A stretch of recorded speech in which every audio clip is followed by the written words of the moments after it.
I was gonna say Rico, but then I realized like all four of the people watching this might not even catch the Hannah Montana reference. So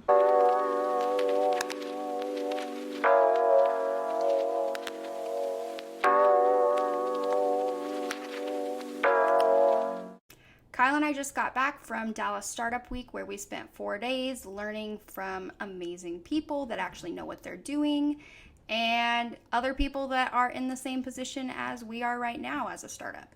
And it was really encouraging to learn from some of the experts in startups, and they had speakers that spoke on things like law and healthcare and nonprofit organizations, as well as AI and automation.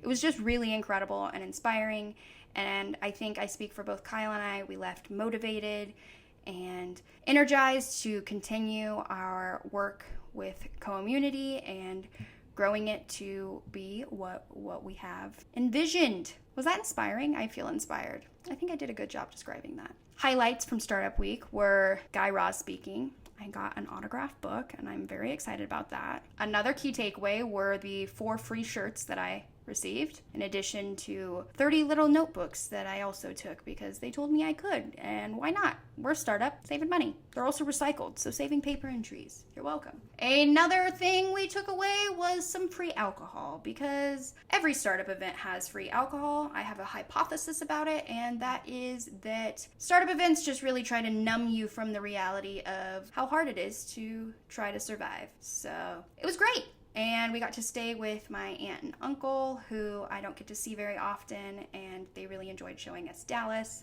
Anyways, overall, super positive experience, and also super exhausting. Startup Week was nonstop, 9 a.m. to about 6 p.m. for 4 days straight, and it made me really appreciate the fact that I am no longer in high school.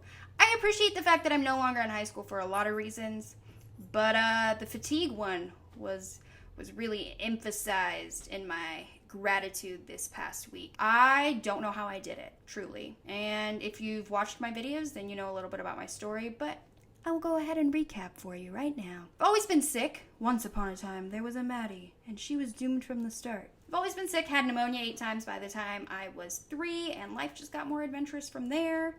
Had swine flu in 4th grade, which sparked an autoimmune reaction that destroyed the hypocreatine cells in my brain. And if you don't know what that means, it gave me narcolepsy, but I didn't know it until my senior year of high school, so I just fell asleep and was deemed as lazy.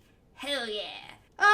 What else? My daily routine in high school, when I was probably at my sickest, was wake up, go to cheer practice, fall asleep stretching, get ready for school, and then start first hour, within 10 minutes fall asleep, repeat. Most of the time I would go take a nap in the library at lunch, and sometimes I would even take a nap before driving 5 minutes home. And then I would take a nap at home, cheer.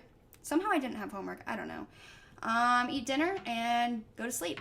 And so that's the life of Maddie, the unmedicated narcoleptic. But now my life is much better, and I really think Startup Week gave me the opportunity to be thankful. With chronic illness, it's easy to just wallow in self-pity, and I am definitely guilty of that. And wallowing is sometimes very therapeutic and very important. But it's also important to reflect and realize how far you have come in your chronic illness journey. I hate that word so much, but I haven't come up with a better one. So I'm really just hoping that someone else comes up with a better word for me. But, obviously I've come a long way since high school, and I wasn't medicated until my 2nd semester of high school. It was just dramatically different from my reality now. I was definitely tired during Startup Week, but I was able to fight through the fatigue and for the most part stay awake through every session. There were a couple times, like one time I napped in my car while Kyle watched TikToks, and we called it early a couple of nights. My FOMO and my fatigue often compete. However, we left before the last event 2 nights because I realized, hey, I'm tired and don't want to have cataplexy all the way to the car. So that was progress. I also was reminded of how different school is compared to being a professional. For example, when I was in high school, of course, I respected my teachers, but many of my teachers had me every single day, and they were familiar with the fact that I was always tired. And most teachers, not all, some were shitty. Most teachers realize that, like, hey, if this chick is sleeping all through my class every single day, there's probably something going on and I'm not going to harass her. And the teachers that were shitty, I didn't really care. I also didn't have control over whether or not I stayed awake, if we're being honest.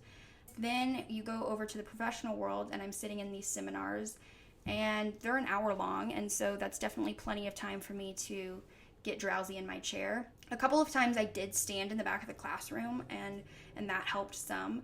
But I was very stressed and at times like almost panicky because I didn't want to offend anyone. Whereas teachers, like, you're not their peer, if that makes sense. I don't know if I'm making any sense. I rarely make sense, if we're being honest. But with teachers, you know, they're more of a nurturing role, and you just know them, right? You see them every day. But in the professional world, I've spoken at events, and the last thing you want, and the last thing I want to do to someone else is fall asleep during all the words that they're anxiously saying. I realized that is kind of my new struggle, if you will. Chronic illness kind of affects you differently as you age, and there are benefits to getting older and there are negatives to getting older. For example, when I was younger, people took napping as like, oh, she's so cute, she's sleepy, right? Now it's like, what the hell is wrong with her? Is she intoxicated in public? Is she just that disrespectful? It's just different and hard in different ways. Let me say different 5 million more times. But it is different. Obviously, I'm so grateful that I have treatment, and I am blessed to work in an environment where I pace my day according to how my narcolepsy affects me. For example, a lot of times Kyle and I get to the office at 9 a.m. and work until about 1 to 3-ish. We go home and take a nap or work out and take a nap, and then kind of get back to work at 7 or 8 p.m. because that's how our bodies, at least mainly my body, I can push past 3 p.m. and work until 5, but the quality of work is shit. Absolute shit. And so a lot of times I'll work 8 p.m. until 11 p.m. And I think that's a great thing that is kind of evolving with COVID and the new generation of leadership is people don't really care when you get your work done. Of course, some settings are different, like working in a hospital, you're obviously there for 12 hours. But other jobs, I feel like people are becoming more flexible with how you get work done. And as long as you get your shit done, they don't really care when it gets done. And I think that's really beneficial for people with chronic illness. I'm kind of going on a tangent here, but the key takeaways from this week's, what is this? Community Chronicles, that's the name. The key takeaway from this week's Community Chronicles, you need to take time and be grateful for how far you've come. Of course, strive to improve and become your best self and be proactive in your treatment, but also reflect on the fact that you've made it this far. Like, I am proud of myself for having lived in this body for almost 23 years successfully. It's not always been pretty, but I'm still here, right? Like, anyways, and that, like, my life is not as shitty as it used to be, and that I have been blessed with a diagnosis. I remember, being sick for so long and being so frustrated. It took me 6 to 10 years to get diagnosed with all of my things. All I wanted during those years was to have answers. And it's important, and I think sometimes easy to forget, that just the fact that you have answers is such a blessing. And so many people wish they had answers, and you are blessed to know what's going on in your body, even though your body's really just fucking it all up. No one wants a defective body, but answers to how it is defective is sometimes helpful. With a diagnosis, you're able to start treatment. I was able to start treatment for my narcolepsy. I'm able to drive. I forgot to mention a major win. I really hope people watch this until this point because it's so freaking awesome. I drove 2.5 hours in Dallas traffic. Kyle let me drive because no one in my family will let me drive that much. And we were driving my car and I did it. 2.5 hours. The longest I've ever driven before this was an hour, so I was really excited, and I'm going to go drive to my friends in Kansas City and visit them, and I'm so excited. I'm basically an independent adult. Who is she? An independent adult, I just told you. Point is, acknowledge where you're at and be thankful for how far you've come. Be thankful for the fact that you have a diagnosis if you have a diagnosis. Be thankful that you have treatment, that you can afford treatment, and just really reflect on your journey. Because with chronic illness, everything and every day is unpredictable, and you never know when you're going to wish for the quality of life you have right in this moment.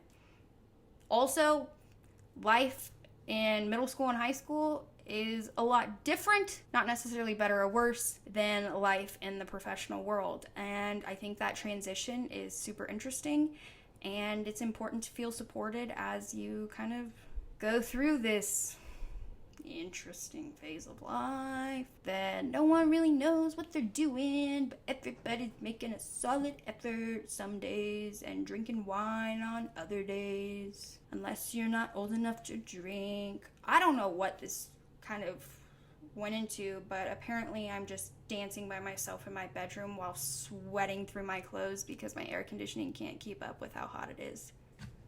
That's all for this week, folks. Toodaloo!